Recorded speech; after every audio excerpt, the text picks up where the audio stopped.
All right. Well, I want to welcome everybody. My name is Bob Hyatt. I'm the Director of Equipping and Spiritual Formation for the Ecclesia Network, and we're glad that you can be with us. We're excited to have Mandy Smith leading this online learning hangout, which is something we do about once a quarter. Mandy is an Ecclesia board member, an Ecclesia pastor, an author with IDP, and she's going to be talking to us today out of the concepts from her book, The Vulnerable Pastor. One little bit of housekeeping kind of instructions. At the end, Mandy is going to take some questions. She's going to talk for a little bit. And when she's ready for questions, she'll let you know.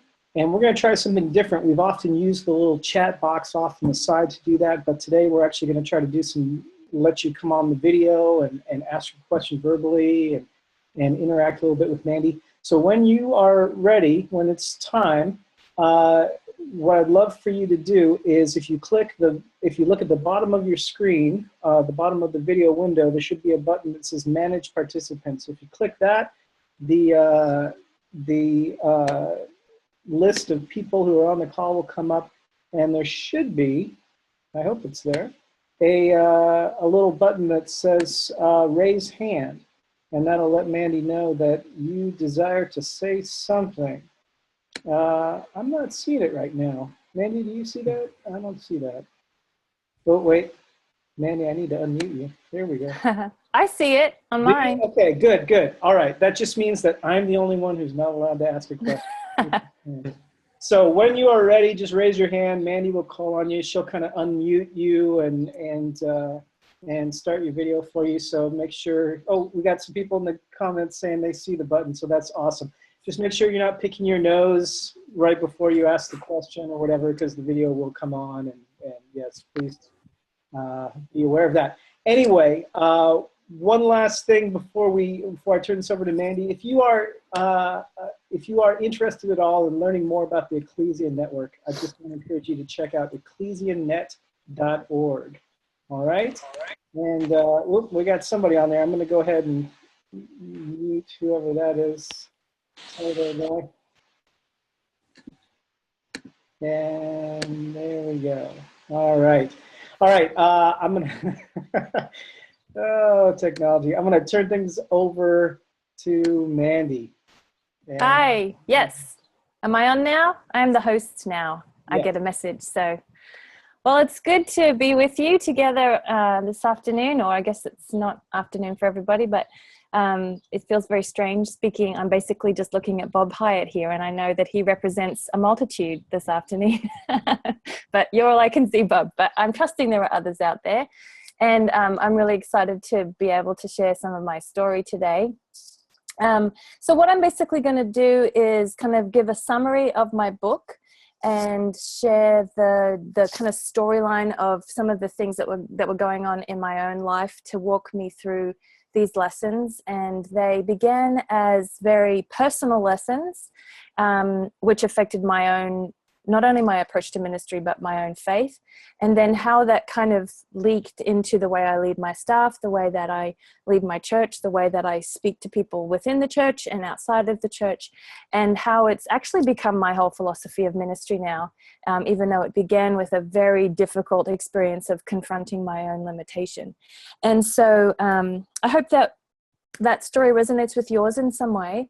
And I hope that we have a chance also to kind of unpack some of the practical ways that this has changed the way I approach ministry and some of the culture of ministry that has grown from this.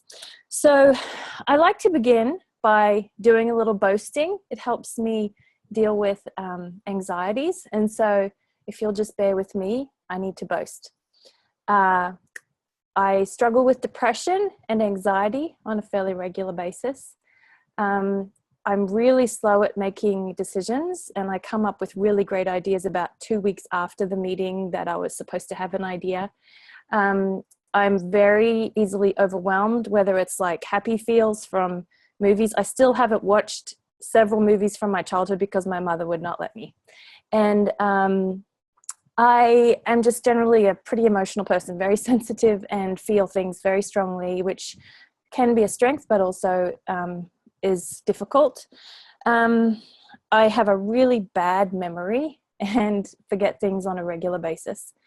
And I'm actually less educated than most people in my circles, including several people who I lead. So as you probably got the sense there, this is boasting in weakness. And it's something that we don't actually do very often, even though Paul talks about it. And it's a strange thing really to think about what it looks like to genuinely, honestly boast in weakness. And even just a few years ago, I would not have been able to say any one of those things to myself, much less to a group of people who are listening to me. And so part of my story here today is is sharing with you how I have come to not only name and confess, but even boast in weakness. And as Paul says, we do that for the sake of Christ's strength being seen in us. And so, of course, all this grows from 2 Corinthians 12. And I won't read a lot of scripture today, but for me, I'm the kind of person who sinks into a passage for a really long time. So I don't read lots of different pieces of scripture, but I often just like really sink into something. And so for several years, I've just been trying to test these promises from 2 Corinthians 12. And so everything that we're going to talk about today is basically a story of my testing out the things that I hope are true from this passage. So we have this passage in 2 Corinthians 12, 9 through 10, where, of course, Paul has just been sharing that he's been given a thorn in the flesh and asks for the Lord to remove it from him. And then he says, "But he said to me, my grace is sufficient for you, for my power is made perfect in weakness. Therefore, I will boast all the more gladly about my weaknesses, so that Christ's power may rest on me. That is why, for Christ's sake, I delight in weaknesses, in insults, in hardships, in persecutions, in difficulties. For when I am weak, then I am strong."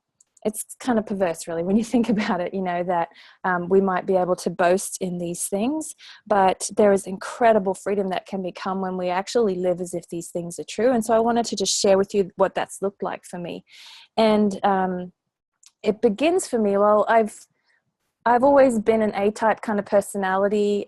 Getting a 4.0 in college just still wasn't good enough. Like I still felt like maybe I could have done better, and always overachieving, always a perfectionist. And so when I was stepping up into a co-lead pastor role, I had been associate pastor and was then coming to kind of co-lead with my lead pastor. We went to a leadership conference, big leadership conference here in the US, and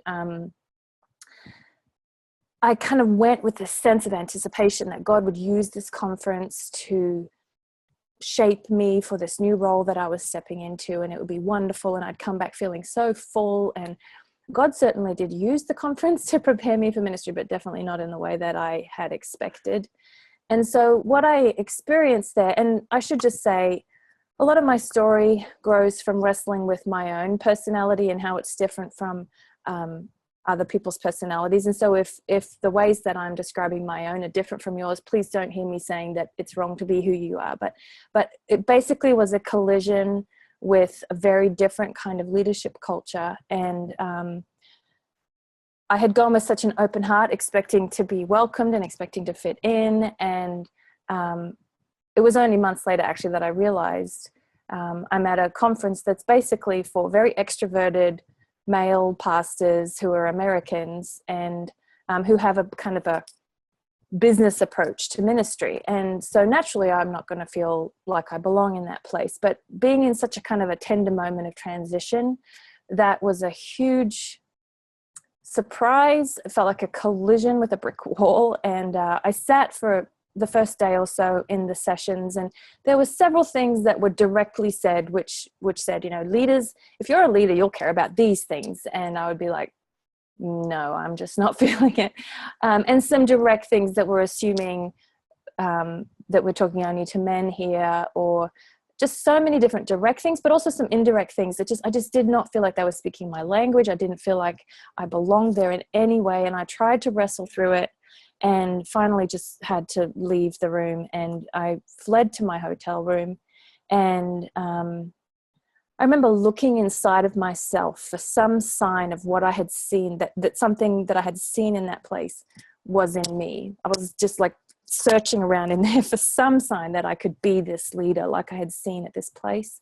And it was an absolute desert. And I just remember telling the Lord, you've made a mistake. I can't do this. And this was after years of preparation. You know, I'd been to Bible college. I'd been thinking my whole life, like, this is something God is calling me to. I'm stepping into this thing. And how did I miss the fact that I'm actually not cut out for this stuff? And so I remember in that hotel room, and it was about 24 hours, I just locked myself in there. I didn't eat the whole time. I think I threw up a couple of times, and it was probably very dramatic. I was thrown across the bed and weeping, and the whole bed, journaling and calling friends. And when I remember it, it feels kind of like a tomb. It feels like I'm remembering a 24-hour experience of being in a tomb, because it just felt so empty, and I felt so empty. And as I was talking to the Lord, it's still hard to talk about sometimes. As I was talking to the Lord and just wanting him to fill me up, wanting him to say, oh, no, look at all these great things you have. Like, you know, a girlfriend will come alongside you and say, you've got this and you can do that and you'll be fine. And I just didn't hear any of that. All I heard was, in your weakness, I am strong. And over again. And I just was like, yeah, that's lovely. That's not working for me today, Lord. And I realize now in hindsight that I think what I was understanding from that was, when you are weak, I will make you feel strong. And that just was not happening for me. But since then, I've had to test this promise that he can be strong in our weakness. And not only have I found it to be true, I've found it to be life-giving. And so although I had no idea what he was going to do from that dark place of death and emptiness, I had to return to my work. I had to get on with my life. And it was months before I started even figuring out what it might look like for God to show his strength in my weakness. But I do count that as a day when I started at least facing my weakness. That was an important moment, I think, because up until then, I would have kind of like set that aside, or just worked much harder, or tried to do my perfectionist thing. And so that was a significant day for me to actually be confronted in all of its ugliness with my own limitations. I was totally aware of all the things that I am too much. I'm too emotional. I'm too feminine. I'm too quiet. I'm too introverted. All the things where I'm not enough. I'm not educated enough. I'm not, the list goes on. We all have these lists. And so that was a significant moment for my own personal story, not just as a pastor, but as a Christian, to stop and think, like, what does this mean? Even for my whole faith, not just for my ministry. And so then from that place, I kind of, it was taking a lot of energy for me to kind of process that. I'm journaling that, I'm having conversations with people. And then one day something happened that it really started to give me a sense that there was something more to this than just my own introspection.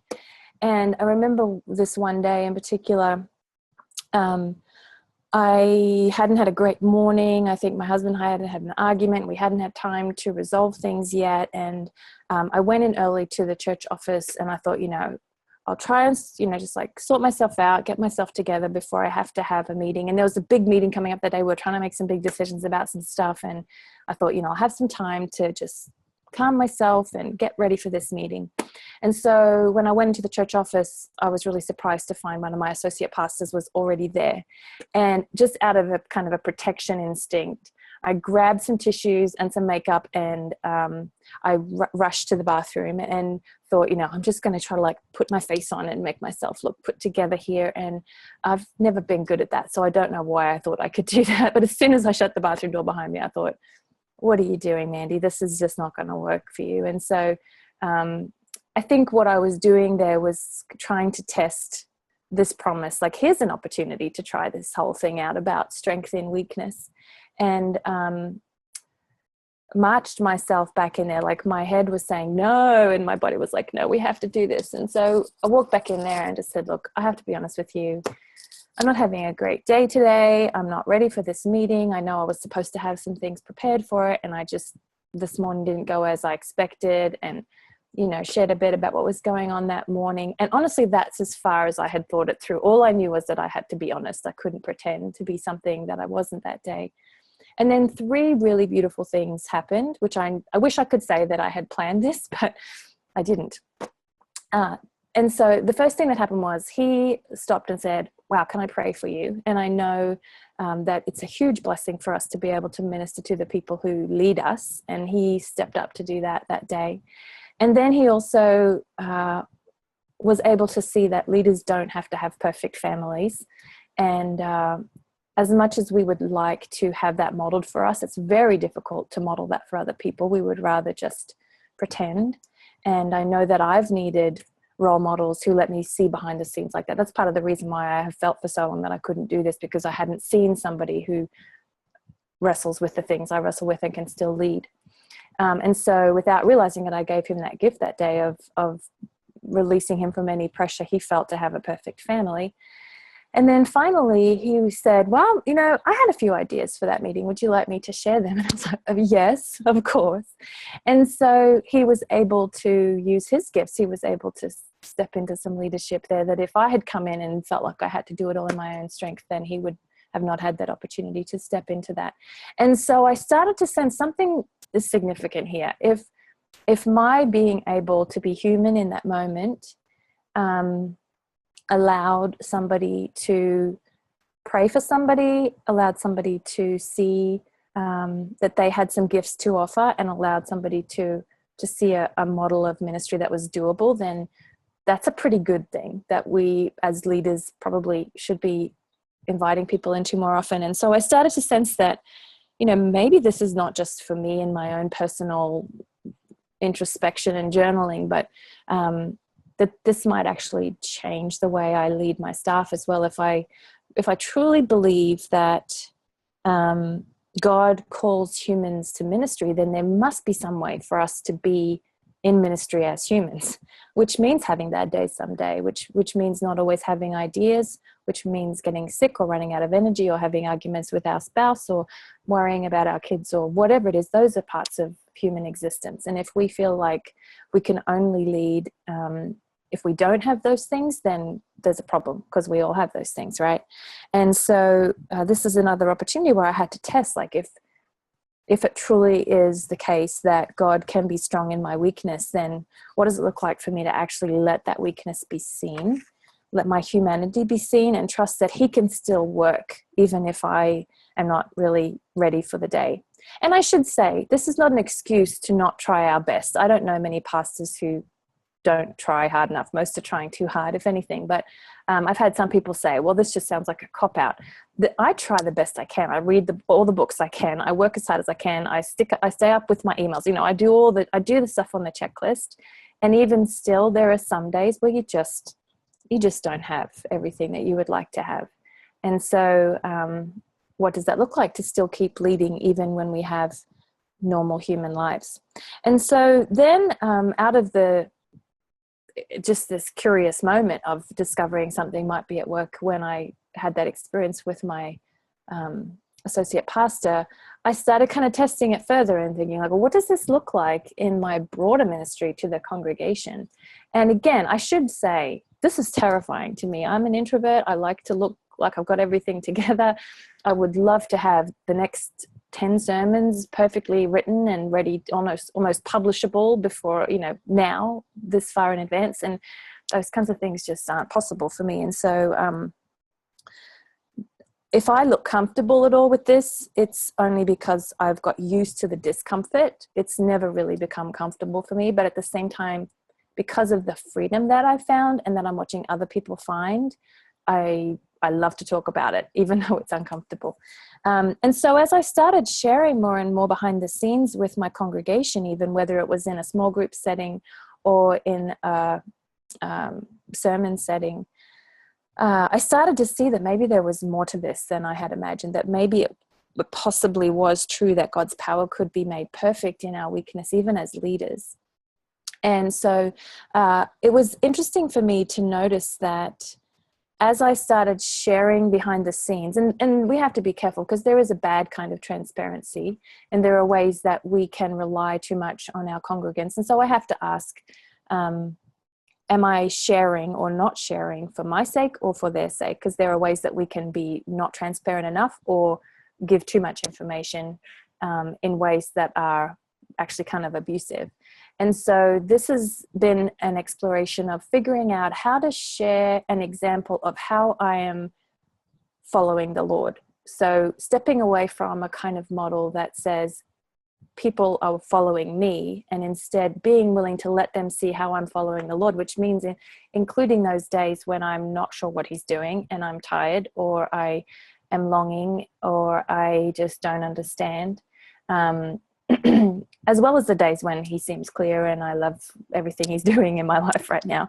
And so there's a freedom in that, in trusting that our role is not to be God, but to show other people what it looks like to seek him, even as we are in process ourselves. And so it's become less of a you should do this, or you should think this, or you should care about this, or you should be here, and more of a letting people see my own heart and inviting them to be in this with me, which is much more vulnerable and costly, but also much more invitational than the kind of leadership that I'm tempted to lead with, which is kind of pushing instead of drawing. And so the strange thing about that is, as much as I have tried to present beautifully polished, very objective ideas to present to people, and I've thought this is going to be wonderful, I've worked really hard on this sermon, or I've worked really hard on this Bible study, I'm going to present this at arm's length, separated from my own story, and people are going to say, wow, that's impressive, look how cool that is. And those times when I felt so in control of what I'm doing, and so much separated from it, it's kind of fallen flat, honestly. And I started to notice how the days when I was shaking, the days when I really didn't feel like I had it all together, the days when it felt a little too close for comfort, are actually the days when somebody would say to me, that was powerful. And it's a very strange thing when you feel a total mess, or you feel terrified, and somebody tells you that was powerful, because you really start to wonder what they were seeing. And you start to trust that there is a power at work, even when you personally don't feel powerful. And so you can see how then that's kind of broadening from my own experience in that hotel room. And so it took me from a place of just confronting the weakness, and then being willing to confess the weakness, and then almost coming to a place where I've tentatively tried to boast in it for the sake of trusting that the Lord can be seen, even when I don't have answers, or I don't understand, or I just feel tired, or whatever, which we all come to. And so it's around that time that I started thinking, if this frees us up from our own perfectionist and performance kind of tendencies, if it invites other people into leadership and models actually a realistic, attainable kind of model of leadership, and it teaches people how to need God, if it communicates the power of God even when our own weakness is being seen, these are pretty significant things. And these are things that I long for a ministry to be, for my church to be. And so the question is, if we're willing for it to cost us, if we're willing to actually let those things be seen. There'll be good days too. There'll be days when we feel like we've got it all together. But when we're just feeling very human, very limited, very weak, then will we let that be seen? And will we trust that God can be revealed in that? And a story that actually has been really helpful for me in this, that I only realized in hindsight was kind of applicable, comes from a movie. It was a documentary and a book called Touching the Void. And I think there's a 30 Rock reference to this. So if you've seen the 30 Rock version of this story, then just kind of set that over here for a minute. So, but yeah, this story in Touching the Void is a true story told by a guy called Joe Simpson. And he is a mountain climber, and he and a friend are climbing a huge mountain in South America somewhere, and have a kind of a catastrophe. Joe goes sliding down this huge mountain. His leg is broken, and somehow his line is still attached to him. And he goes sliding down into a crevasse. And I've only taken one geology class, but one thing that I learned from that geology class is that you never go near a crevasse.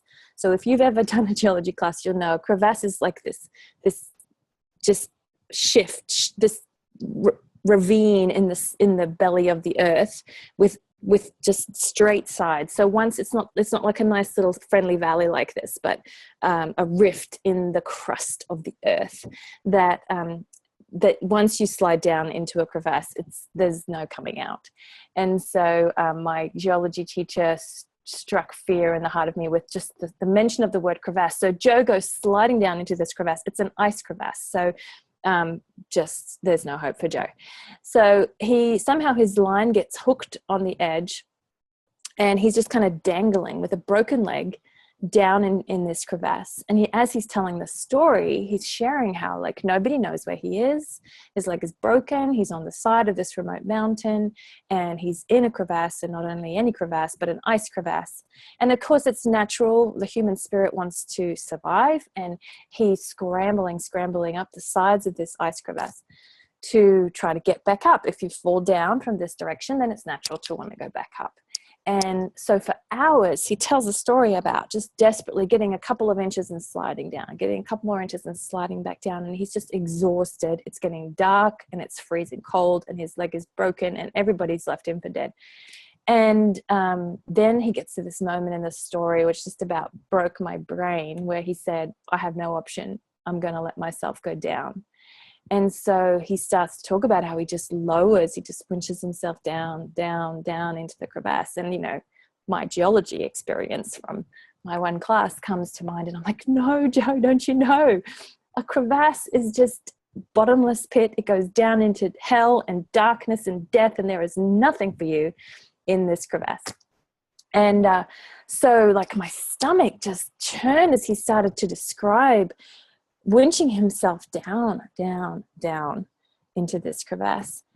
And it's so counterintuitive. It goes against everything in us to lower. And everything in our culture tells us, you've fallen short. Look at where you should be. You should be up here, and you're down here. Your leg is broken. And scramble. Do everything that you can to get yourself back up there. And it's a nice crevasse. There's no way we can really live up to our own expectations of ourselves, of the culture's pressures that they put upon us to be perfect in how we look and how we think, and our ability to answer every question and fix every problem and control everything in our lives. And I don't think we even stop to realize how much we're caught in a cycle, in an unkind culture. And sadly, the leadership culture in the church can be just as unkind, telling us, just read another book, just get another degree, just work a little harder. It's all up to you. If you feel like you're not up to the standard, just keep scrambling on the side of the crevasse. But of course, as we see in scripture, we are called to lower ourselves. And this is a moment that churns our stomach to imagine. Everything in us wants to scramble. Everything in us wants to be enough, wants to fill up that void, and wants to imagine that we could be all those things we feel we aren't. And yet what we are called to is to this lowering, to this going to the place of finding the depths of confronting those ways in which we aren't enough. And somehow that feels like it will kill us. And yet at the same time, there is so much life. And when we get to the bottom of that crevasse, yes, it will feel like death in some ways, or maybe we have just created more space to fill with our cries for the Lord. Maybe we have just created a huge void for us to say, I need you, Father. Will you come and will you make me enough? Will you be what fills the space between what I am and what you are calling me to be? Because if we believe that God has unburdened this mission onto us and sent us off to do this thing for him, when it becomes too difficult, which it always will, I believe this work is actually impossible, we resent him and we say, why would you give me this impossible task as a limited human being? To reflect a perfect God, to have all the answers, to fix all the pain. Why would you give me this task? And yet, if we instead imagine that God himself is on mission in this world and is saying, will you come with me?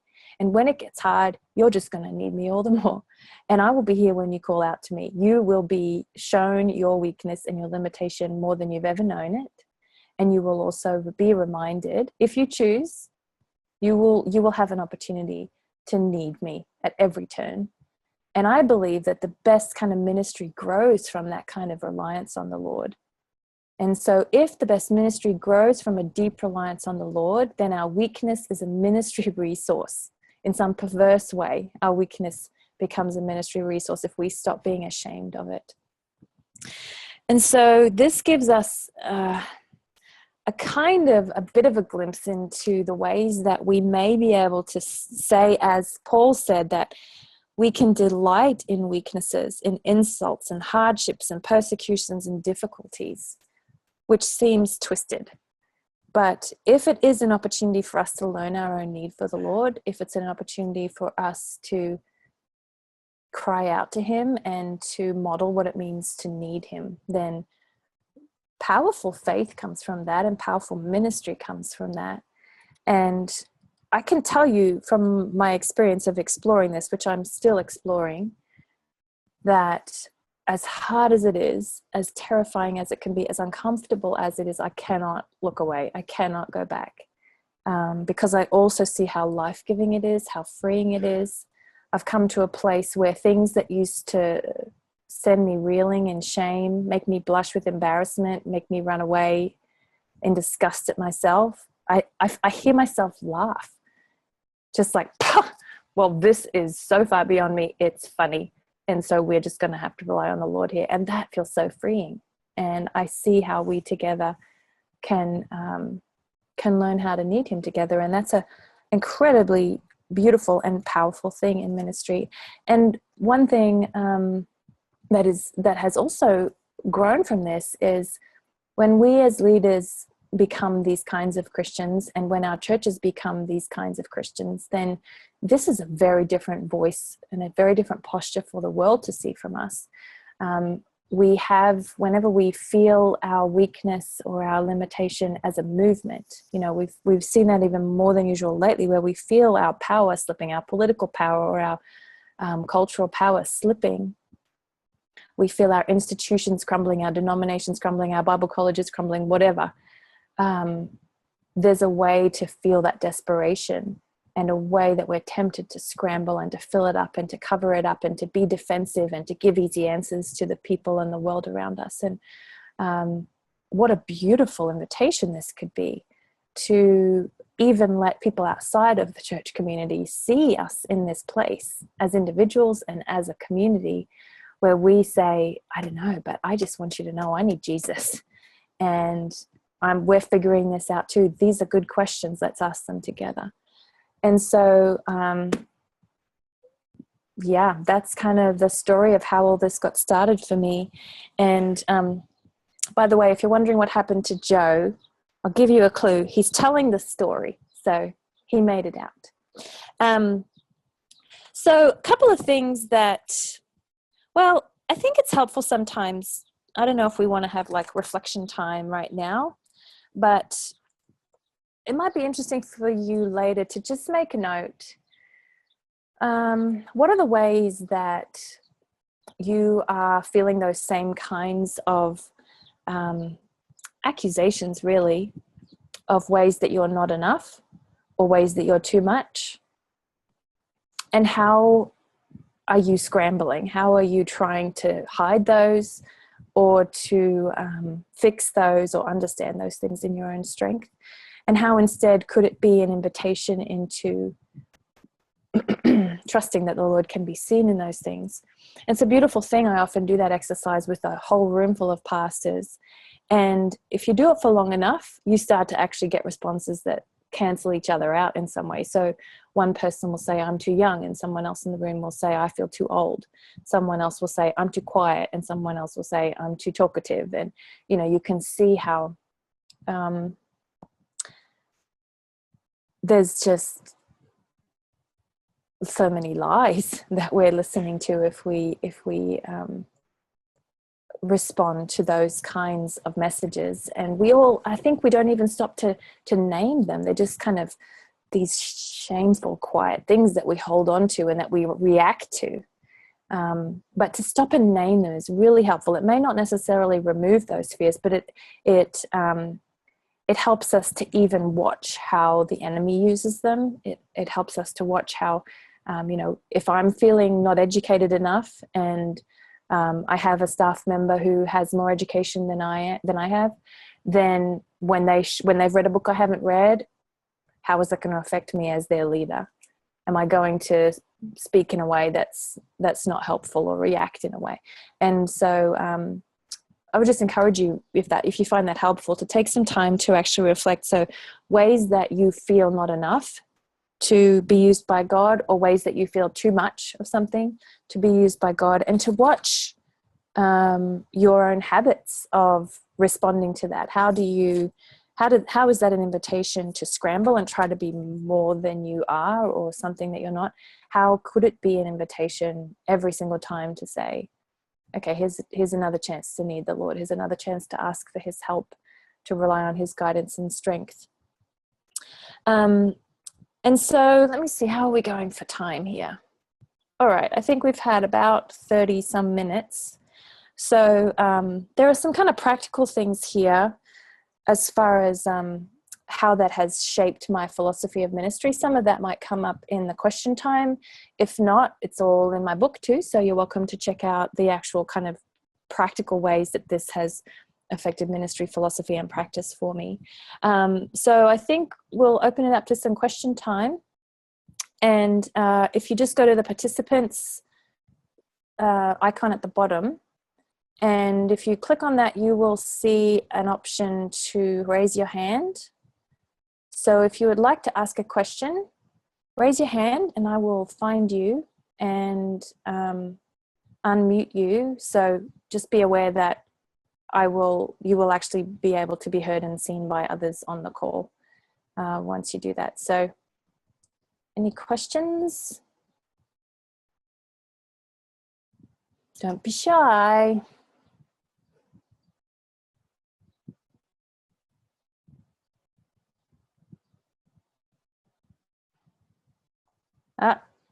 I saw somebody and then they went away. Oh, here we are. I'm trying to figure this out. I think, hang on, I'm gonna listen to Bob here. Can you hear me, Bob? I can, yeah. I had a question. Yes. Yeah, so it'll be up to you to unmute and turn on video for people, depending on. I'm still trying to figure that out. So I unmuted you. Yeah. But can nobody see you? Probably not. Maybe people have to do their video, but I think we can turn it on and off. Anyway. I'm not seeing an option to show the video. There should be a little thing that you're asking to turn on. How's that? Anyway. There you are.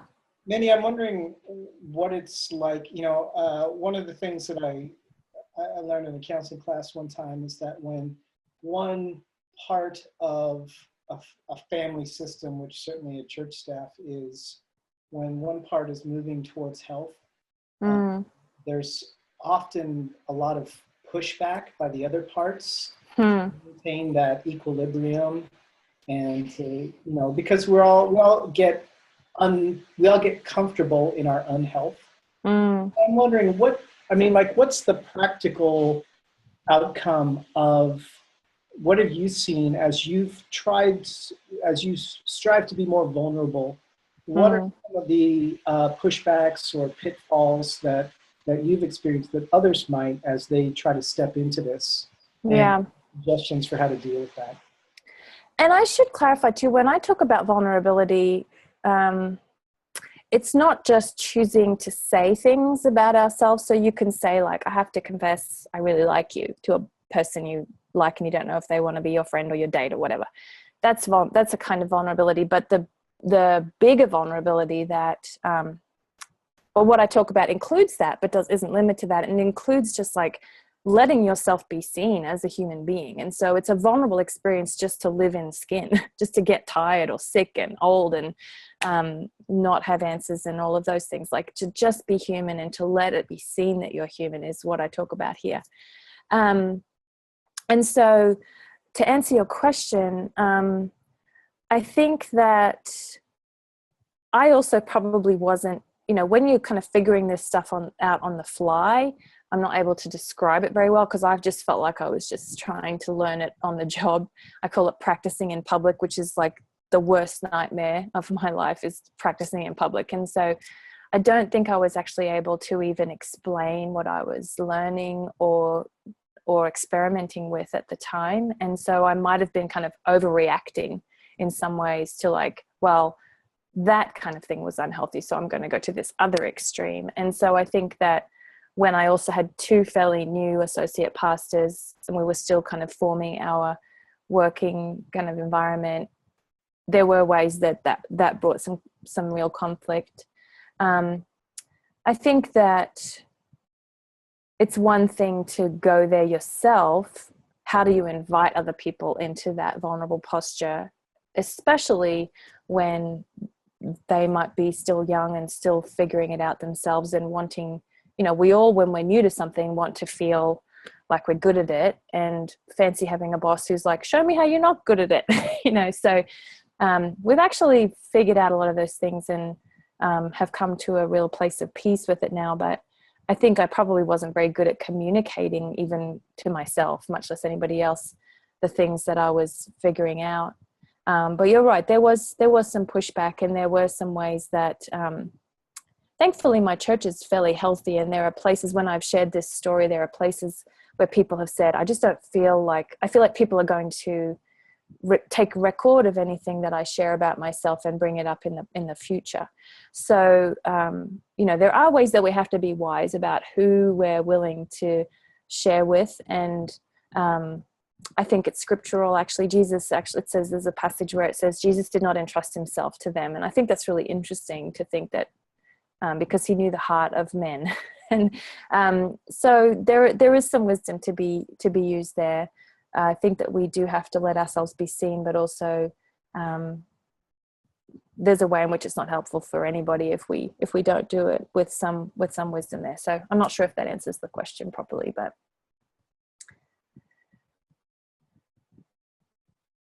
I see Tracy. Yes, I'm going to unmute you, Tracy. Oh. Hello. Hello. Well, thank you very much. It was very informative. I have a question that I'm wrestling with. I read your book this week. So the question that kept coming back to me, as a leader in the church, there are many people in my church that are fairly unhealthy, like any place. But when it comes to boasting in your weakness, we all know there's people who boast in their strength, and we can see their unhealth. But where does narcissism kick in with boasting in your weakness? As a leader, how do I navigate that without judging their heart? Because that to me is kind of the difference, right? So are you asking for your own choice about how you would boast in your weakness, or for leading other people and how they boast about weakness? I'm thinking more in terms of leading others. I'm a fairly transparent person to begin with. Kind of what you see is what you get, and deal with it. Because I gave up a long time ago trying to win. But when I lead others, I find there are people who just want the look at me. That narcissistic mentality, and to encourage them to boast in weakness could hurt them, because again, it's focused on them. Right. So the question is, are they boasting in order to draw attention to themselves, or are they letting people see how they're relying on the Lord in their own weakness? Right. And I guess that's a discernment process that as a leader, you can ask them that question. And this has taken a lot of discernment for me, and I haven't always got it right. And that's the tricky part, really, is that it's vulnerable even to try vulnerability, because you're going to get it wrong sometimes, and you're going to overshare or undershare, and you're just going to have to say sorry or be embarrassed sometimes. And that's the hard thing, that we only learn this by kind of trying it out. But I guess as their pastor, your role may be to walk through, like, why did you share as you did, and did you want folks, how did you want folks to respond, and how is God revealed in that? You know, it's the tricky questions to ask, especially if somebody isn't really in a healthy place. But that's always been my test of good transparency versus not good transparency is, am I sharing for the sake of others, or am I sharing for my own sake? Am I not sharing for the sake of others, or am I not sharing for my own sake? And that's the only way that I know how to take some time to discern it. Is that responding to your question? Yeah, it is. I don't want to equip people into more dependency where I'm wrestling with it. Right. Is an excuse. The right question. I'm wrestling. Yeah, I could see how it could be an excuse for somebody who likes to feel like a victim or likes to feel dependent, could just be constantly wallowing in their own weakness. And this passage is saying so that God's strength can be seen. And so I guess an invitation is how, yes, this is a reality in your life. How can God's strength be seen in it? How it's a partnership there, you know? So, but, yeah, I guess that's something that can only be discerned with individual people as you're pastoring them. Yeah. It's a good question. A lot of redirecting. Yeah. Thank you, Tracy. Paul Walker, I see. I'm going to unmute you now. Hello. Hello, Paul. If you want, I do have a camera as well, if you want to. Sure, we'd love to see you. Sure.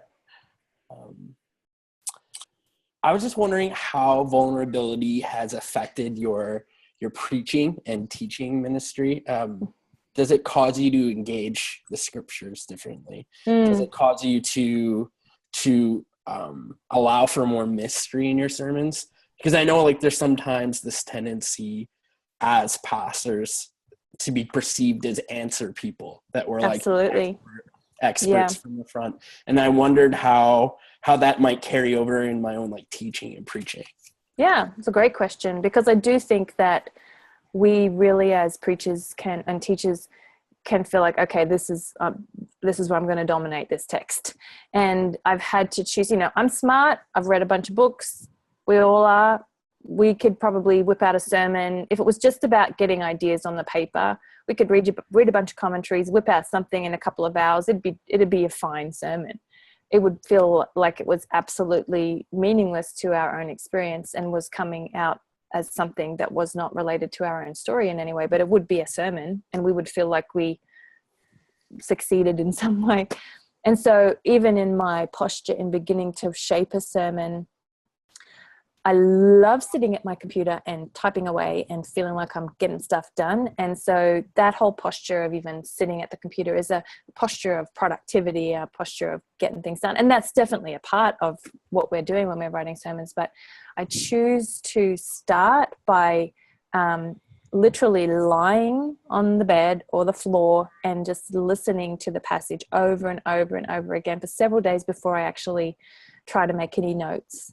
And I have to trust that if I want this passage to be meaningful and powerful in other people's lives, I have to submit myself to that power first. And it's a huge risk because it takes longer and it's more messy and it usually collides with other stuff that's going on in my own life that week.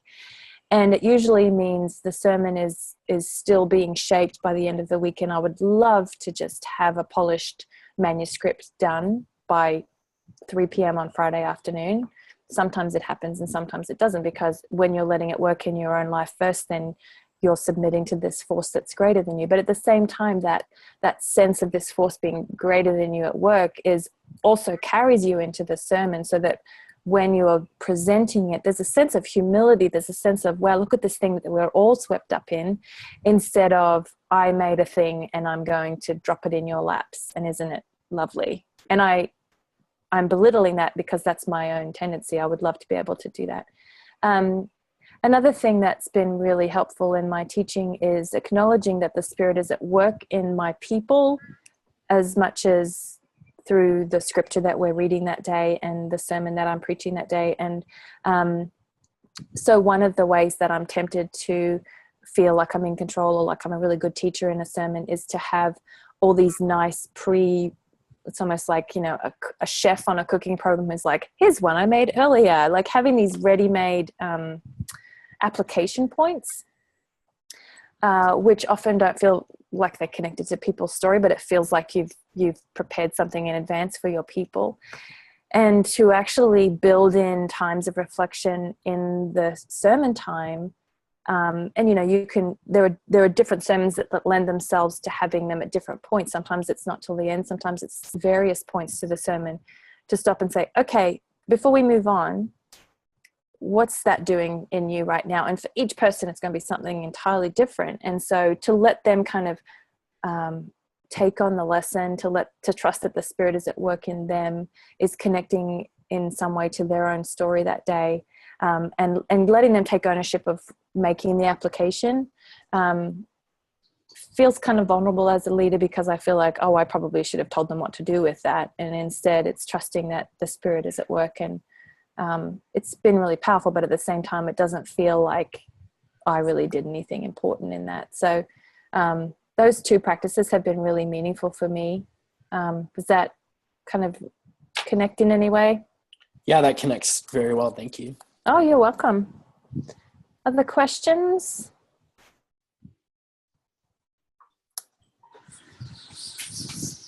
I see my friend Andrew Dowsett's on the call from the UK. And I have to unmute you before you can say anything in response to that.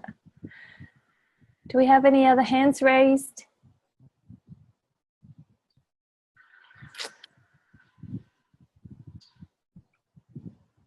Oh, I should mute you again, Tracy.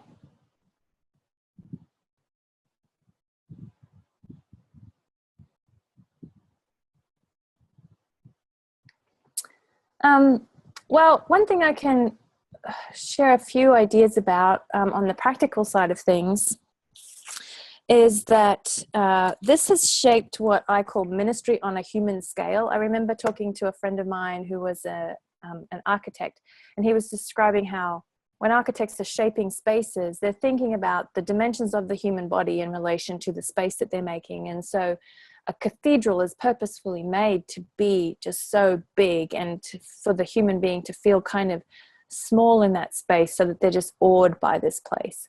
And by the same token, a home is much more on a human scale.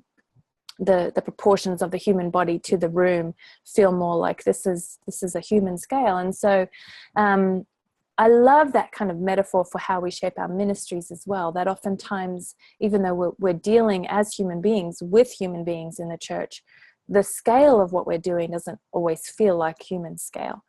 And so some of the kind of descriptors of what this look like grow from what it means to be a human. And so if we believe that we're called as humans to minister as humans to humans, then we need to build into the way we do everything the assumption that we're going to act like humans and have human needs. And so a huge one for this is rest. I think so much, this is like a seed of this whole thing for me, that once you start resting on a regular basis, something is transformed. And this is not just having a day off, but resting because you are a beloved child of God. I see how in the story of the Exodus, before God even gives them the 10 commandments, which include the Sabbath, he asks them to have a Sabbath before that. And I believe it's because he is speaking to these people who have been slaves for so long and have gotten the habit of slavery, and now he wants them to remember that they are children. They're not slaves anymore, that they are loved and accepted by him, that he delights in them because they are his children, regardless of what they accomplish. And so it's incredibly uncomfortable to step out of that slavery of constantly accomplishing things that we are so good at. It's surprisingly uncomfortable. And yet there is something that grows from that practice that leaks over into our whole week when we have remembered that God is in control of this place, and my worth is not wrapped up in my feeling like a success. And so for me, that's really central to what it means to be working on a human scale. And from that, the kind of culture that can grow becomes a necessarily collaborative kind of culture. If we have limitations, we don't always have the greatest ideas, we need one another, then collaboration is a natural outflow of that, which goes hand in hand with, excuse me, an equipping kind of culture. And so, excuse me for a second. If we if we want other people to be stepping into leadership, then we need to actually let them step into it a little at a time and walk alongside them and help them imagine what it would look like for them to step into this. And so it's not a top down, I'm the main boss and everybody else has to do what I say, but it becomes a way of shaping this thing together. Of course, somebody in the end has to have the final say. It's a kind of culture that is transparent, again, with some discernment about how to do that in a healthy way. It becomes also a more experimental kind of culture, which is kind of scary, but also kind of fun. And it also becomes a culture that is comfortable with process, or at least learns to be used to the discomfort of process. And so while we would like to have a 5-year plan, for example, I don't know any time in my life that the Lord has ever given me 5 years at a time. It's usually one prompt at a time. And so what does it look like for us to be comfortable with that process of God revealing the next step as it comes? And so we may have clarity about the next 6 months or the next month, and to be willing to step into that and trust that then the next step will be revealed as we get used to the process of whether it's making decisions or what it means to be a follower of Jesus.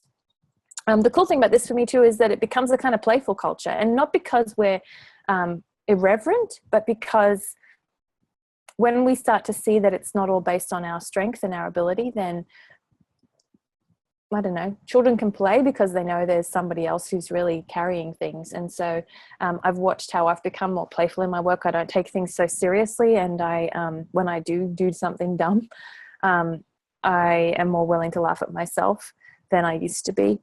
And then finally, just it's a kind of culture that becomes more comfortable in uncertainty, whether it's uncertainty about decisions to be made, or uncertainty about what is our position on this theological thing, or how do we respond to that cultural thing.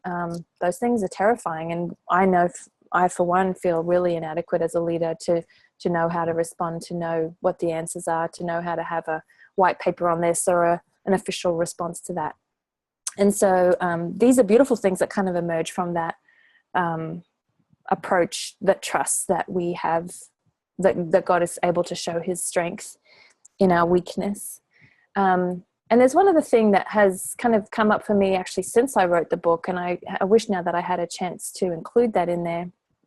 And it's the theme of authority, because I do think that we are in a moment where church leaders are starting to kind of be put off by celebrity pastor stuff and CEO approaches to being pastors and all those kinds of things. And I watch people almost like going to another extreme, or like having a reaction to that and saying, well, then we don't have any leadership there. Nobody should be the one in charge. And we'll just have this like, what's the word that's used? Like a flat kind of leadership style. And I've never actually watched that work. I've seen people try it and say, well, it actually was not helping us.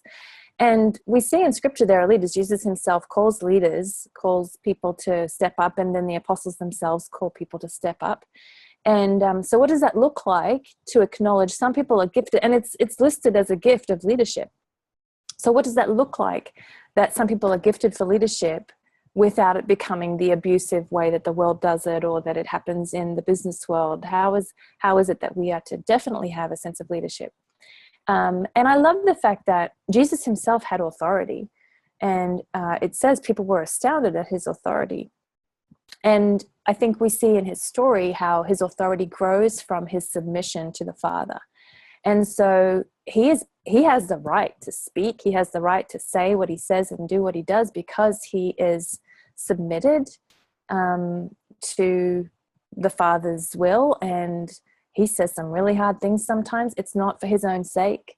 but for the sake of the call that is on his life and the promptings of his Father. And so I had a moment when we were in a kind of an eldership meeting, and we had been tossing around this big decision, and we'd asked people's input from the congregation, and we'd done our due diligence, and we were all kind of feeling like, yes, I think we should go ahead with this thing. And somebody still was hesitating and saying, well, maybe if we just put it in the bulletin one more time and say, we're going to do this unless somebody has a problem. And I felt something, I was surprised how strongly I disagreed with that person. And I was surprised how much I was like, no, we just need to do this. And I realized that there is a kind of way that looks very humble. But at the same time, sometimes stepping into our authority is a terrifying thing. Sometimes actually speaking from the power of the Spirit and trusting that God is going to use us, even if we're not quite sure what we're doing, is a really, really hard thing. And it's not necessarily humility to shy away. And so it could feel more like a Jonah response of like running away from God's call if we don't step into the authority that we have received from him. And so it's a good way to not overreact to the kind of cultural baggage that we might have about ways that people have abused leadership around us in the church and in the world. So, I see here that Bob is saying we have time for one or two more questions, but that was about 10 minutes ago. So maybe we don't have time for that. I'll unmute. I will unmute Bob and see what he has to tell us about. Yeah, I think we should wrap up. Okay. This is about the time we said we would. So yeah, thank you everybody for being a part of this. Thank you, Mandy, for joining us and leading us in this. And thank you for having me. yeah, if you are interested in more of what Mandy was talking about, check out her book, The Vulnerable Pastor, available on Amazon or other places. And if you want to know more about Ecclesia, ecclesianet.org. Thanks, everybody. This will be available online a little bit later. Take care. All right, bye-bye. All right, Mandy, can Yes. you hear me? Yeah, if you want to, if you will end meeting for everybody, that'd be perfect. So where do I go there? Click leave meeting at the bottom. You know what? I'm going to claim host. There we go. Gotcha. And then I will stop the recording.